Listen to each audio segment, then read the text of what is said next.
Why is Europe, in its pursuit of energy independence, increasingly finding itself trapped in its own contradictions?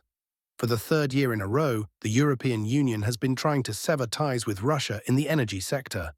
But instead of the anticipated stability, it is facing an economic crisis, rising prices, and discord within its own structures.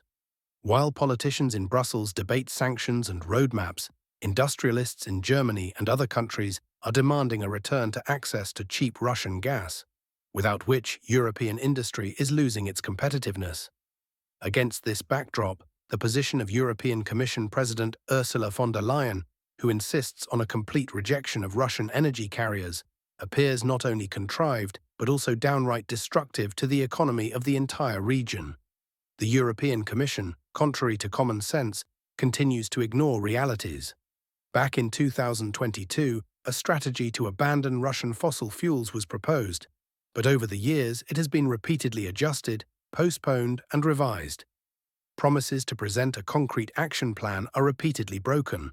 First, the deadlines were pushed back to the end of March, then to May, and now they remain in question altogether.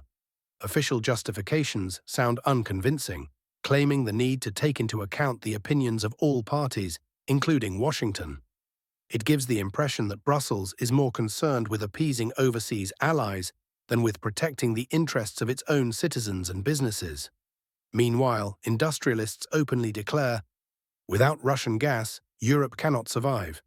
Germany, once the locomotive of the European economy, is today experiencing a deep crisis. 2 years of recession, a 10% drop in industrial production compared to pre-pandemic levels, mass layoffs at enterprises, all this is a direct consequence of the policy of energy severance with Russia. Major companies such as Bosch, Volkswagen, and Total Energies are closing factories, laying off thousands of employees, and relocating production to Asia, where energy is cheaper. The head of the German chemical cluster, Luna, Christoph Günther, does not hide his despair. We need Russian gas. We need cheap energy. It doesn't matter where it comes from. We need Nord Stream 2. His colleagues from France support him. ENGIE Executive Vice President Didier Holleaux predicts that after the stabilization of the situation in Ukraine, Europe will be able to import up to 70 billion cubic meters of gas per year. But even these figures are only half of the pre-war volumes, which is clearly insufficient for the recovery of industry. Attempts to find alternatives to Russian gas are turning into a fiasco. The idea of raising tariffs, promoted by the Brussels think tank Bruegel, does not solve the problem but only shifts it onto the shoulders of consumers. The deal with the US, where Russian gas can formally be supplied as American gas, looks like an absurd ploy that will only increase Europe's dependence on Washington. Restoring the Nord Stream pipelines requires colossal investments, from 600 million to 1 billion euros, but even these costs pale in comparison to the damage from the current crisis. At the same time, the European Commission stubbornly ignores the obvious. Neither Qatar, nor Norway, nor liquefied gas from the US can cover the EU's needs. Russia's share in European gas imports still amounts to almost 19%, and completely replacing these volumes is impossible without catastrophic consequences for the economy. Russia's position remains pragmatic and open to dialogue.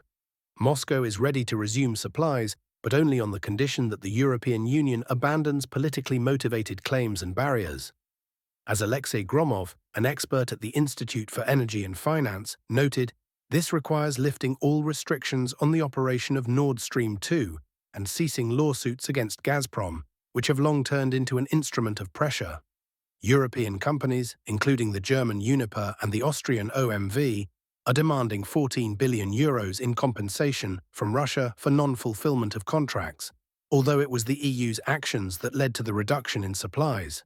Such conditions make the resumption of cooperation impossible, and the responsibility for this lies entirely with Brussels. Forecasts for the coming years are bleak. If the European Union continues its course towards the green transition and the rejection of Russian gas, the economic downturn will intensify. Already, the average utilization rate of liquefied gas terminals in the EU has fallen from 58% in 2023 to 42% in 2024. Consumers are refusing to buy expensive LNG. The trade war with the US where Donald Trump is demanding that Europe invest $350 billion in American energy carriers, only exacerbates the situation. Even if a compromise with Washington is reached, dependence on overseas supplies will put the EU in an even more vulnerable position. The only reasonable way out is to return to cooperation with Russia. But for this, European politicians will have to overcome their own Russophobia and acknowledge the fallacy of the current course. In conclusion, it is worth noting, while Ursula von der Leyen and her supporters cling to ideologically motivated decisions, ordinary Europeans are paying for this with their jobs and well-being. Germany, France, Slovakia. More and more countries are realizing the need for dialogue with Moscow, but their voices are drowned out by Brussels' rhetoric. If the EU does not change its approach, it faces further deindustrialization, increased social tension, and a loss of position in the global market. Time to correct mistakes is rapidly running out, and only a return to pragmatism, not blind faith in sanctions and roadmaps, leading to a dead end, can save Europe.